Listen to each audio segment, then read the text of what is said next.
Sun-kissed and nimble, young David watches over his father's flock, his connection to the land as deep as the roots of the ancient hills. Peace descends upon the sheep pasture as David strums a simple tune on his lyre. The music dances through the rolling hills, carrying tales of simple joys and pastoral dreams. The flock grazes peacefully, their gentle movements a counterpoint to the melody. In this moment, David embodies the humble heart of a shepherd, his spirit intertwined with the natural world. The scene whispers of beginnings, of a life rooted in simplicity and profound beauty.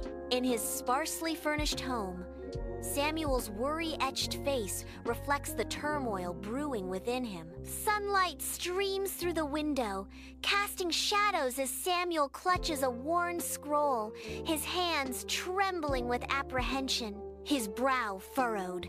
Samuel battles with the weight of God's command, fear of King Saul's wrath clouding his judgment.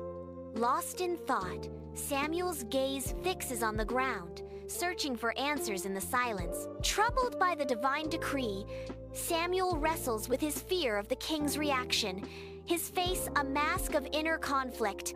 In the solitude of his home, Samuel confronts the daunting task ahead, the weight of responsibility heavy on his shoulders. Under the watchful gaze of the morning sun, Samuel approaches the gates of Bethlehem, shadows stretching long behind him. He bears the tools of sacrifice, but his eyes reveal a burden far heavier than any offering. The elders of Bethlehem gather, their faces etched with worry, sensing the momentous shift about to unfold. An unspoken tension fills the air, as if the very stones of Bethlehem anticipate a profound revelation. Bathed in the morning light, Jesse's humble home comes to life as Samuel, with his kind face, anticipates the introductions. Jesse, a proud father, gestures towards his eldest son, ready to present him. Jesse calls out, "Eliab, come forward." Eliab, tall and strong, steps forward, embodying strength and stature. A divine voice echoes, "Do not consider his appearance or his height, for I have rejected him." Jesse presents each of his sons, one by one. Yet Samuel's repeated shakes of the head signal a continuing search. Bathed in the gentle glow of oil lamps, Jesse's simple room awaits, dust dancing in the stillness. The air thickens with unspoken anticipation as Samuel's intense gaze rests upon Jesse. Samuel's voice cuts through the silence, a pointed question hanging in the air. "Are these all the sons you have?" Jesse hesitates, then admits with a hint of reluctance, "There remains yet the youngest." He continues, revealing the son's humble task. And, indeed, he is keeping the sheep. The weight of the untold hangs heavy as the room remains still, the fate of the youngest son suspended in the balance.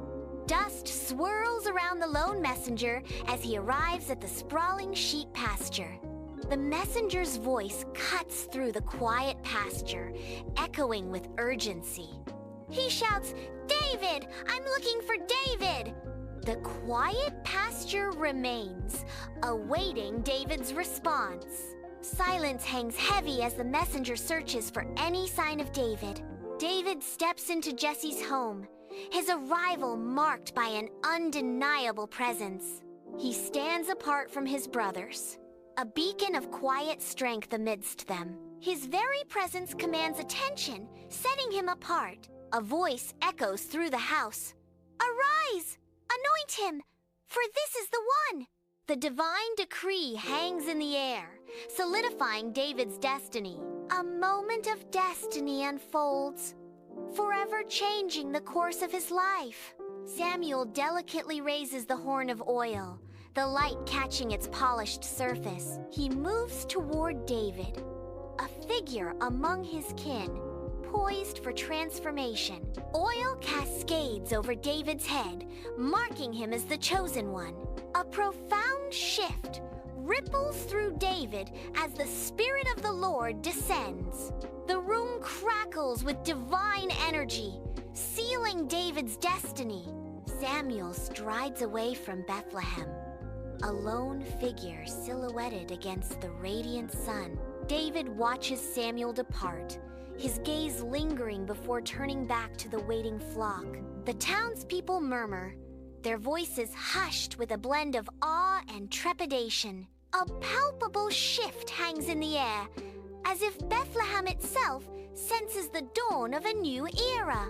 The hills await as David turns toward his flock. David returns to the sheep pasture, the landscape transformed by his changed perception. The once familiar fields now resonate with the weight of his destiny. He raises his lyre, the instrument gleaming under the sun. The music flows, a melody of newfound purpose and resolve. The sheep listen. They're calm, undisturbed by the powerful notes. The pasture echoes with the promise of greatness, the air thick with destiny. King Saul sits heavily on his throne, his face reflecting deep worry. An unseen evil spirit torments King Saul, stealing his peace and filling the court with unease. The grand hall seems to shrink around King Saul, mirroring his declining mental state. His vulnerability grows as the unseen torment intensifies, the weight of his crown heavy on his brow. The air hangs heavy with King Saul's despair, the silence broken only by his shallow breaths. King Saul succumbs to the torment, his strength failing as the shadows lengthen in the court. In the royal court, Saul sits heavily upon his throne, a storm of worry etched on his face. Concerned whispers ripple among the servants as they observe their troubled king. One servant steps forward, breaking the tense silence with hopeful news. "I have seen a son of Jesse the Bethlehemite," the servant begins, his voice filled with admiration. He describes the young man as skillful in playing, a mighty man of valor, a man of war. The servant concludes, prudent in speech and a handsome person, and the Lord is with him.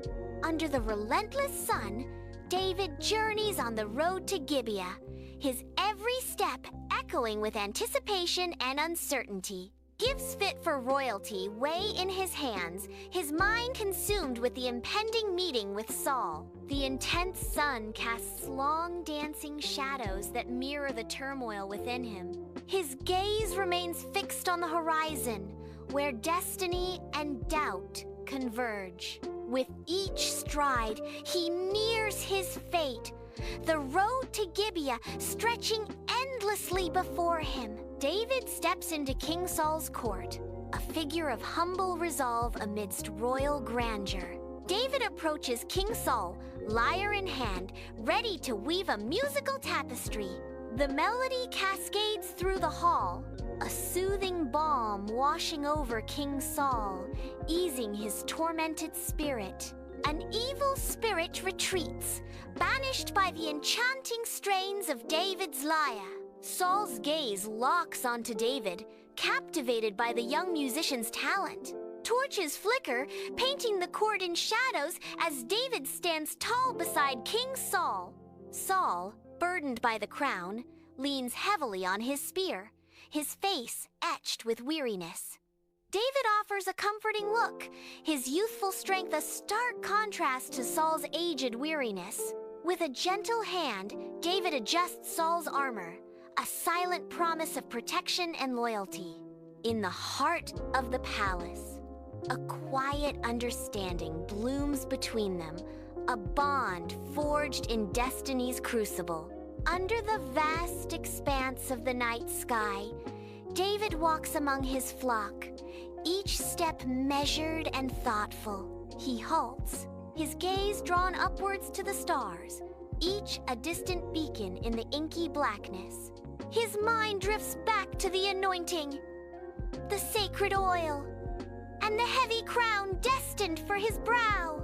Memories flood back, the battles fought, the songs sung, a life irrevocably changed by destiny's hand.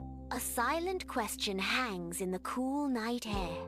What does the future hold for the Shepherd King? Please subscribe to the channel and hit the notification bell so that you will be updated for more videos.